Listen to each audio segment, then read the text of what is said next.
Starting over after heartbreak and betrayal doesn't just have to be about survival. That is going to be about today's topic. Welcome to my channel. Thank you if you haven't been here before, but if you've been here before, I appreciate you returning and watching another one of my videos. Today I wanted to dive in as someone who is divorced, a single mom who has gone through heartbreak and honestly one of the greatest betrayals of my life, because when you marry assuming that that is going to be your person for the rest of your life. But I'm here to shed some light and hope, because after the divorce, life doesn't have to be just about survival. This new chapter, heading into what could be the best new chapter of our lives. And perhaps your divorce or your separation is very fresh and you can't feel that yet. But I want to encourage you today that some of your happiest days are still ahead of you, and you can come out of this stronger and more evolved and better than ever before. This is a chance and an opportunity for you to really love on yourself if you feel like you haven't received the love that you should have. The best thing, again, I know it's cliche, but when we are able to love ourselves at the highest level, we truly heal. And so I think that we can always take heartbreak, even if we were the ones who were betrayed. We can always look back and see what lessons we can learn from that relationship. I truly believe that each person that comes into our life has come in to teach us something. So, although that person, our husband, our partner, may have broken our hearts and maybe even our spirits in the moment, I truly believe that when we get over on the other side, we can be even thankful for the heartbreak, if you will, that we received and had gone through from this person. And if you felt like you were that loyal, dedicated wife, dedicated to your husband, dedicated to your family, and you learned of the ultimate betrayal, that there is hope, that there is still a future for us, even if we are over 40s or mid 40s like myself. And so I really wanted to create this video for you, because as someone who has gone through the healing, I still catch myself from, the trauma, if you will. There's certain emotions, but I catch it now and I'm aware of it. And so, but anyways, as someone who has gone through my own personal healing journey with the breakup of my marriage, and it happened at, honestly, I always get hit with like a double whammy, because it was when my stepdad, whom I call my dad, was dying of cancer, and it was his last few months of life. And that was the same time my marriage was falling apart.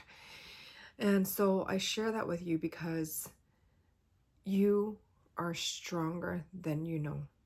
And I know that is so cliche, but it's true.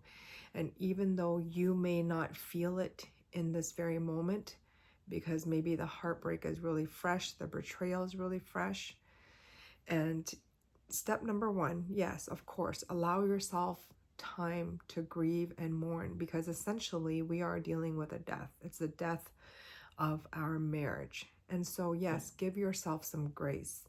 Allow yourself to you let it all out, or your anger, cry it all out, scream on top of your lungs if you have to, whatever you need to do to really grieve. It's okay. Let yourself grieve. But also know that you have the ability to get past this. Your best days truly, really can be ahead of you. And I hope that you really hear my message that this could be the greatest opportunity to reinvent yourself to become the person that you may have dreamt of, or maybe there are some dreams that you had put on the back burner because, you put your husband first, you put your family and your kids and, your home, everything came first. And what if this was the opportunity to really take care of you and really love you, really love on you? And while a betrayal, a divorce, a separation may feel like it's literally taking a piece of us, but I want you to also think on the flip side.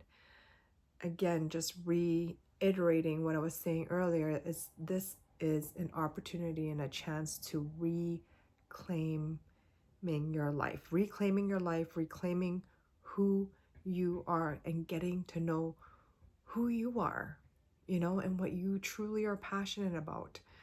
And so I'll give you some tips because who doesn't love tips, right?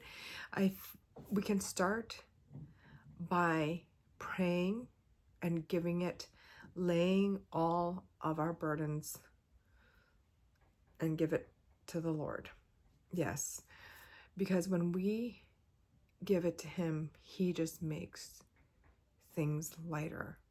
And while we may feel that he's not walking with us, he is actually right beside us.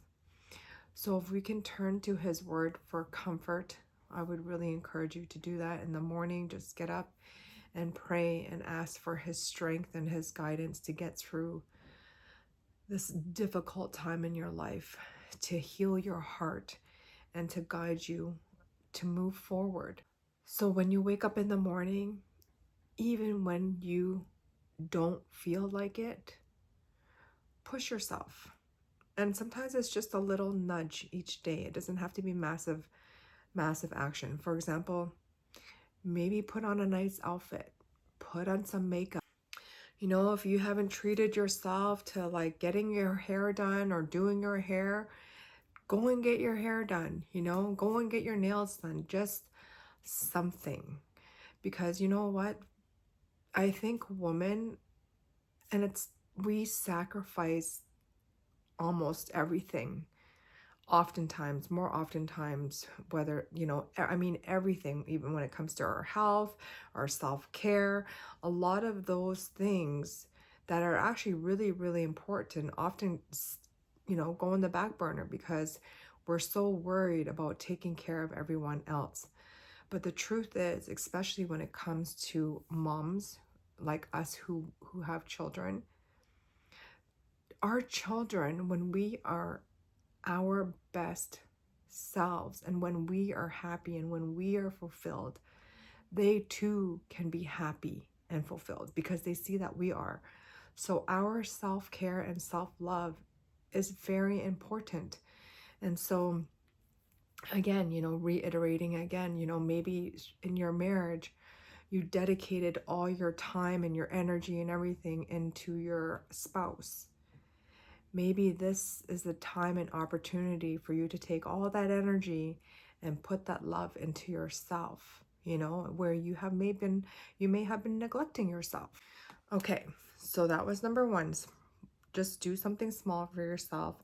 Pray and meditate, like I said, give it to the Lord. Okay, that's key, number one. Number two is some self-care, some self-love. Okay, it could be just something really small.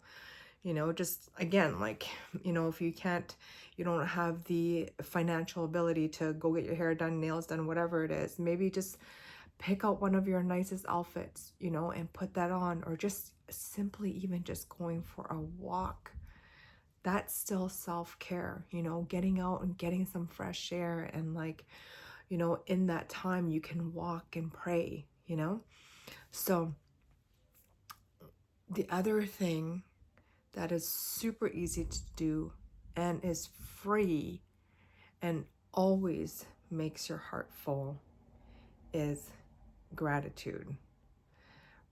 Practice some daily gratitude.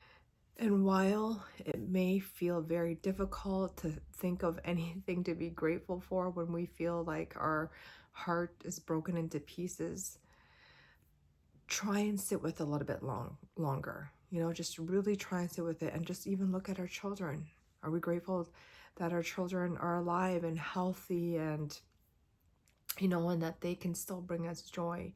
When they're laughing, we can find just joy simply in their laughter and their silliness and their goofiness. Can we find gratitude for the beautiful, nature that is around us? Can we just simply be thankful for having a opportunity for another day at another chance, and to just try again? And gratitude, I feel like, especially if we live in like first world nations, honestly, if we have a roof over our heads and we got food to eat, we got clean drinking water, we got good friends around us, I mean, those are huge, huge blessings, you know? And so while our heart may be broken, there are always still things that we can be grateful for. Do we have a really great friend who is really supportive and just there for us, to listen to us, for us to, have a shoulder to cry on?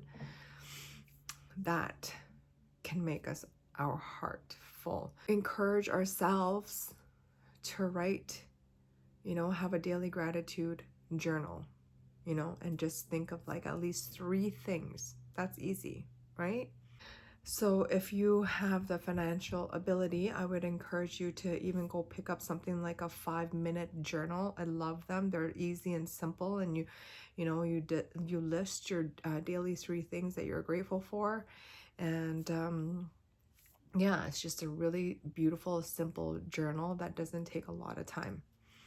I know the hardest part about divorce and betrayal is feeling like you've lost the life that you've had, that you've may lost the dream that you had, when you decided to get married. But this is truly an opportunity for you to write a brand new story. So, in addition to the gratitude journal, if you have the time, in between kids, I know it gets busy and it gets crazy.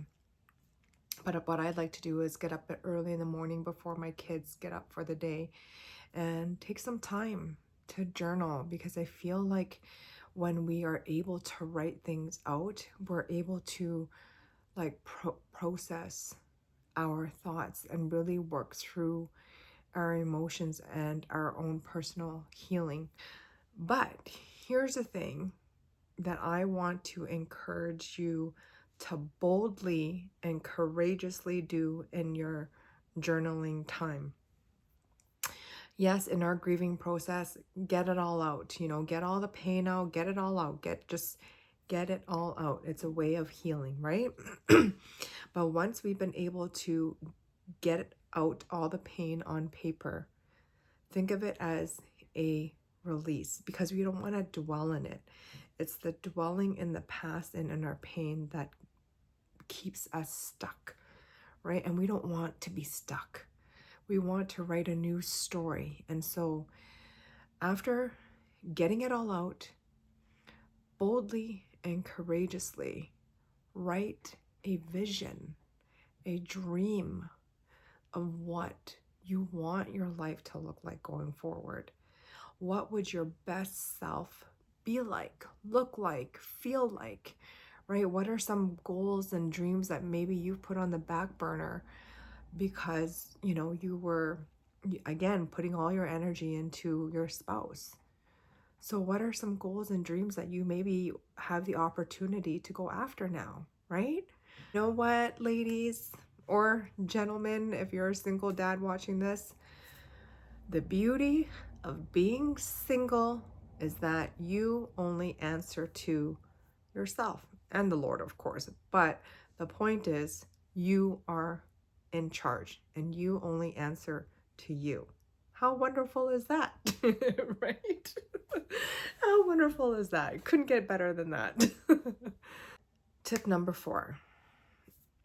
I know it's being said and told all over, but it always needs to be said, is get into a exercise / workout routine, because you know what?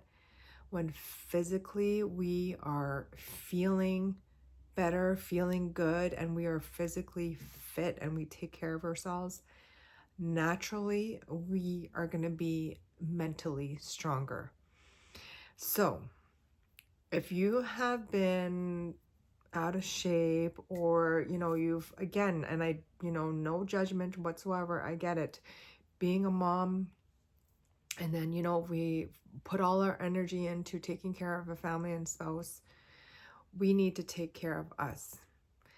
And I know as moms, because we always like to do things for other people, so here, if I just put it this way with your brain, that if you can't do it for yourself, do it for your children. Do it for your children, because I'm sure if you are a parent, you hope to live to see your children not only grow up, but I'm sure you hope to see your children someday get married. I'm pretty sure, I don't know if you're like me, but I know I'm praying someday that I will still be here to be able to hold some grandchildren that I get to spoil and give back to my kids.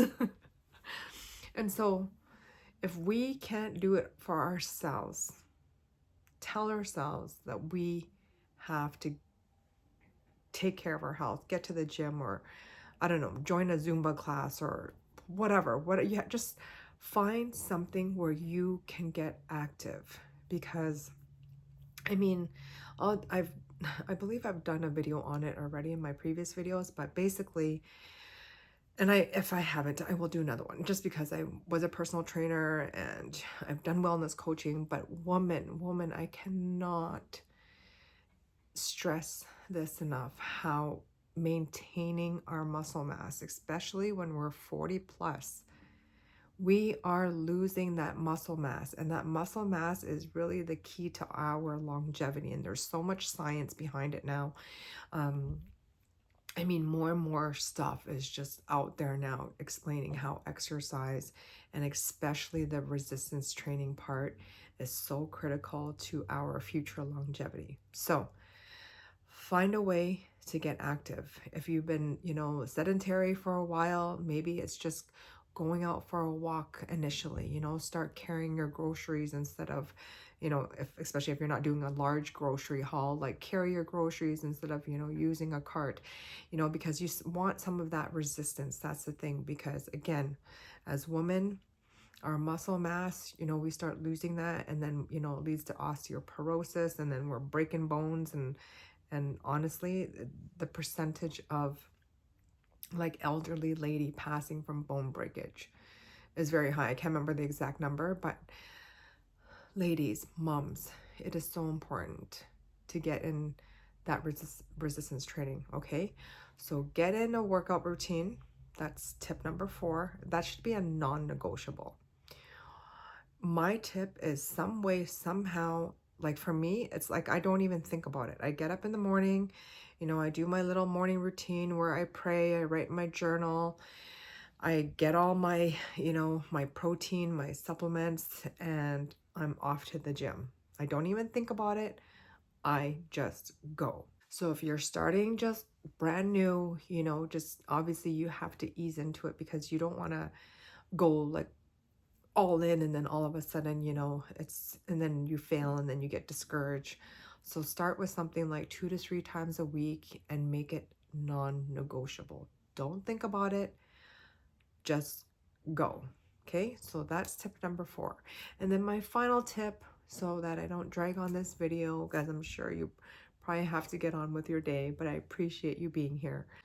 Tip number 5, and probably the most important one, is trust God. I know it may not feel like it when things are falling apart. I know we may not feel or see, I should say, the light at the end of the tunnel. But trust God, and like I said, pray about it and give it all to Him. And then one day you will be able to look back on that chapter of your life and actually say thank you.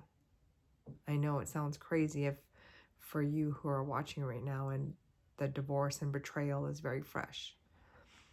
But one day you will be able to say thank you for that chapter in your life, because you have came out more better, more stronger, more evolved, and you are so resilient, and you have gone on and created the life that was truly, truly meant for you. So please trust God and stay faithful, and know that His plans for you are incredible. His plans for you is to give you a hope and a future. He wants to prosper you in ways that you don't even know yet. So with that being said, I hope you got some value out of this video, and I hope you got some encouragement and hope. And, you know, I feel like being single can be the most incredible, most beautiful thing if we take that time to just lean more into God, to learn more about ourselves, to know who we are, know who our passions are, know what our passions are, our values are, what we want to stand for, and just love ourselves, you know? And I feel like when we do all those things, truly, if it was meant to be, if that's in God's plan, that the right person, our soulmate, if you will show up some way, somehow. So thank you for watching, and please do subscribe to the channel, and I'll see you in the next video.